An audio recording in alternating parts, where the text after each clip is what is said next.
Lex Reads. So in today's video, I'm actually going to do my June wrap up.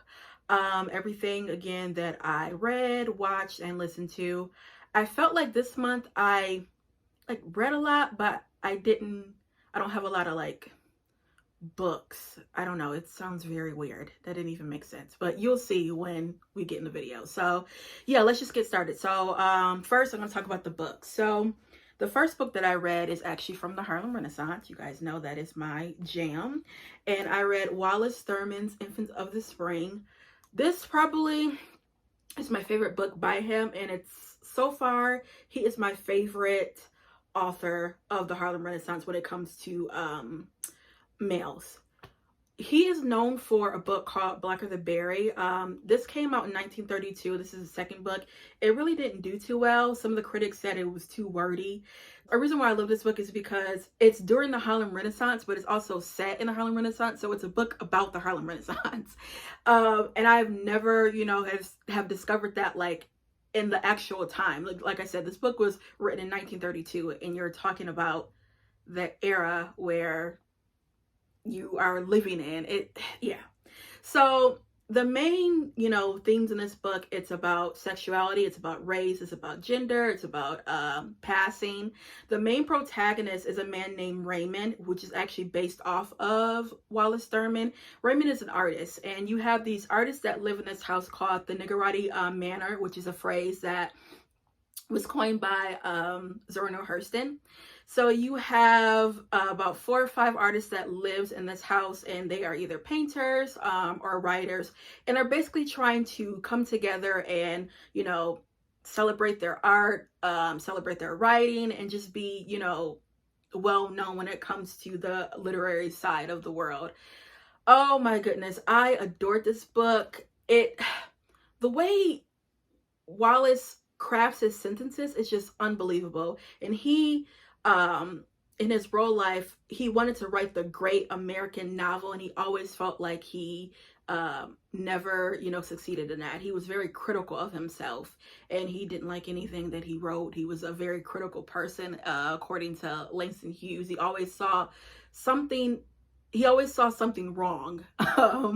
But when I tell you, I adore this book. The way that he talks about racism and passing, it was a particular scene where a girl says she wants to pass, and she's like, I don't want to, I don't want the black world to come find me or just be around me. And he said that is the problem that you are always going to face when it comes to pass. And he said, you're never going to be able to pass, right? Because the fact that you are going to, turn your other cheek when it comes to blacks, he said, those would be the main ones that are going to tell on you.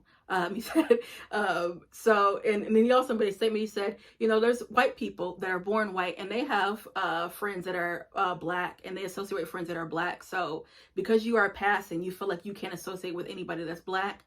Girl, when I tell you, he went in deep. He went in deep. Please read this story, please. Okay, and then the second book where I had finished, it was a series, and I had finished it in June, which was Ethics. You guys know I did a whole video, a whole rant about how I love this series, how I hated one of the characters. I went all in here, just went all into the series. So yeah, like I said, I finished this, and again, I loved it. Yeah, you guys know how much I love Ethics, so yeah. So next actually is an anthology. I have really been diving deep into the Harlem Renaissance. So I wanted to read some of my anthologies. And when I tell you, I've had a blast. So the first one is the Portable Harlem Renaissance Reader. This is amazing. This, as you can see, I have tabbed it to death. I have been reading short stories from Wallace Thurman, Richard Bruce Nugent, who else? Angelina Ginsky. I mean, so many. So let's see. The one that I liked, because I read several, like I said. The first one is called Wedding Day by Gwendolyn Bennett. She was a short story writer from the Harlem Renaissance. Oh my goodness. So this talks about this one was it got me. So you have this man that he hates when you call him, you know, the N-word. He can't take whites. He just like despises them because of the way that they treat him. And it's like, you know, if a white person says something to him and he doesn't like it, he will get you together. So he did all that, fought and all that. He went to jail, and then he, you know, finally he got released, and he said, you know what, I'm sick of being in America. I'm going to go overseas. He goes to Paris. So he goes to Paris and basically lives his life. But when he's walking home, a prostitute named Mary, who is white, tries to talk to him. He's like, get away from me. I don't do y'all. But she's like, oh, you don't like me because I'm white. And and her thing is, I'm not able to make any money. No one likes me because of the way I look. She's saying all that. So and she starts crying, and he feels sorry for her. And then he basically helps her out. So she's like, you know what? We should get married. And you have his friends like, his name is Paul. It's like, Paul with this white girl, and, he despises white people. And they like, you better watch out. Girl, when I tell you, he should have listened to his friends, because she got him together. Okay. I absolutely love that story. It was an aha moment. It also was clever. That got me. The next one is Wallace Thurman book called Wallace Thurman story called Cordelia the Crude, or was it Cordelia the Crude? Yeah. Cordelia the Crude. That is also about a prostitute that is 16 years old, and the way he starts it is hilarious. He says, physically she is a prostitute, but mentally she is not. Like I said, his words are just clever. I adore that story. And again, that ending, love it. I also read Color Struck by Zoronel Hurston. That is a play. What was another one that I like? I read Smoke, Jades, and Lily by Richard Bruce Nugent. And that deals with Richard Bruce Nugent. He was a openly gay writer and painter. So that story deals with a man that is having a relationship with a woman and a man. So it's real deep. You gotta read it. And then the last one is a story by Angelina Ward Gimsky called The Closing Door. Girl, that one was deep.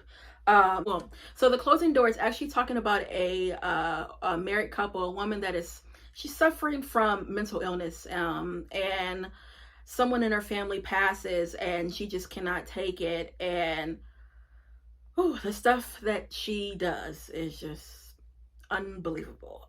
It was, again, another story that was,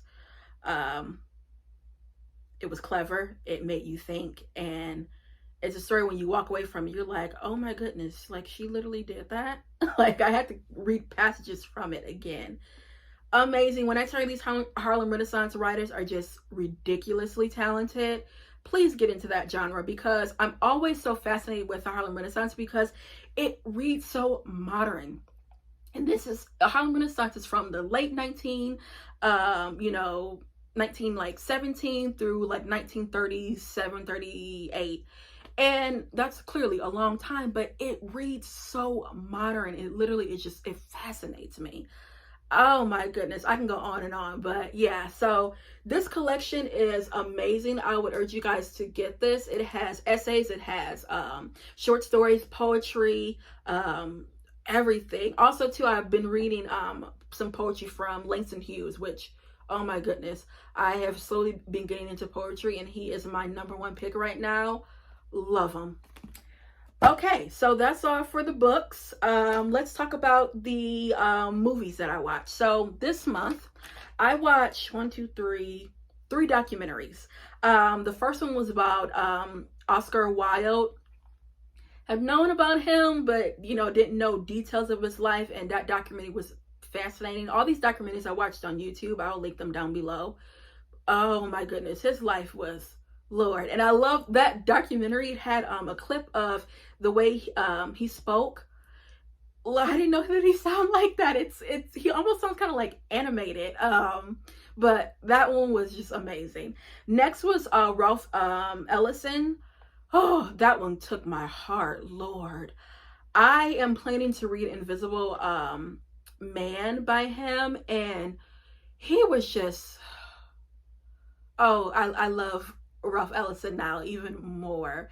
There was a critics said that he was an Uncle Tom for writing that book, and when I tell you that just devastated him, it was a particular party that he was at, and they had a man come in just going at him saying, you know, I can't believe you wrote this book. And it had been years. The book had already been published and all that. And he said, you know, I can't believe you wrote this book. It's bad for our people, and you're just an Uncle Tom and all that.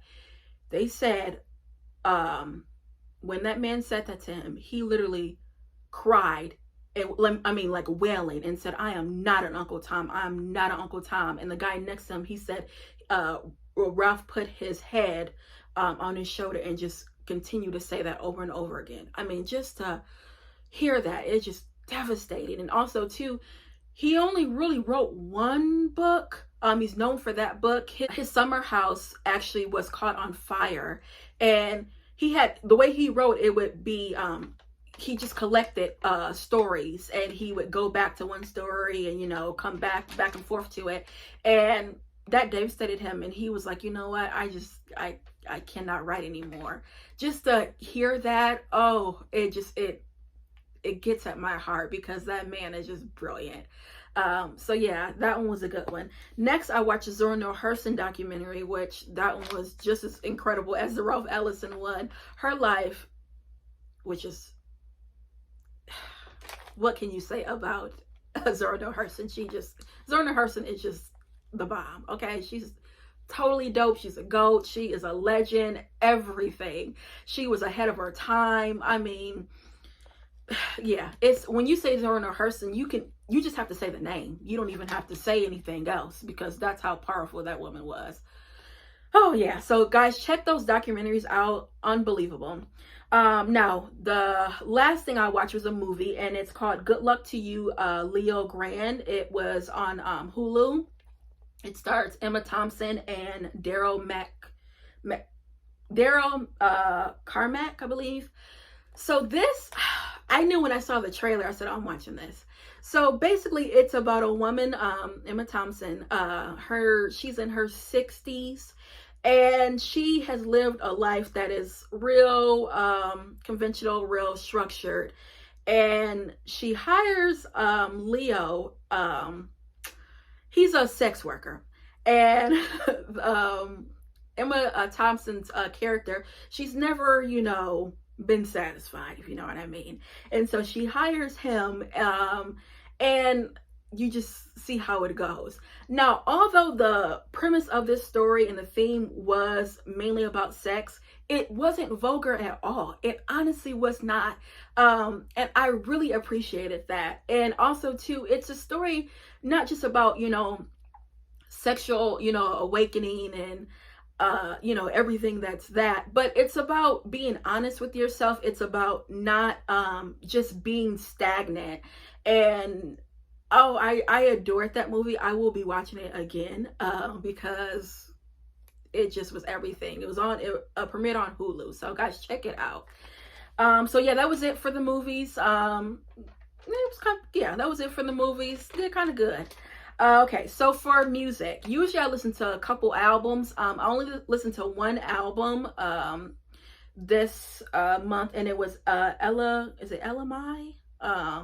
Ooh, Lord, I sound like an old person. Her album that came out in May, I believe, was called Heart on My Sleeve. I love that album. My favorite probably is, I like two songs. I like Power of a Woman, and then I like the single DFMU. I didn't know what that meant until I listened to the album. I was like, oh, okay, yeah. So yeah, I love those two songs, and that album just, I love that creative side that she did for this album. It's real in touch with womanism, and I appreciate that. And then that's the only album I listened to fully, and then I just started listening to just like individual songs, individual singles, and things like that. I really like Chloe Bailey's song Surprise. That's my jam. Also, too, Whitney Houston's Miracles. Oh, clearly I'm a Whitney Houston fan. That's my favorite singer of all times. And I hadn't heard that song in so long. And I saw a clip on Instagram and I said, let me listen to the song again. Girl, you cannot tell me Whitney Houston cannot sing. I mean, that's just, that woman was incredibly talented. The way those, first of all, the lyrics are just amazing. And then the way she hits those notes, it's like, girl, are you even human? How do you sing like that? Every time I listen to her, I'm like, how do you sing like that? And when you see her on stage, she just makes it like so easy. Girl, that, yeah. That song is amazing. I love it. What's another song that that's really, because again, I've been listening to individual songs, but nothing that's been like, oh my goodness. Oh, you can't forget Queen Bee. Break My Soul. That's a bop too. Been listening to that. Yeah, guys, overall, I had a really good month when it comes to the books, the music, and the movies. You guys know I love doing these videos because one thing I love are movies and books and music. That's all I need. So, yeah, guys, that's all I have for you. I'll be back with more Black books. Bye.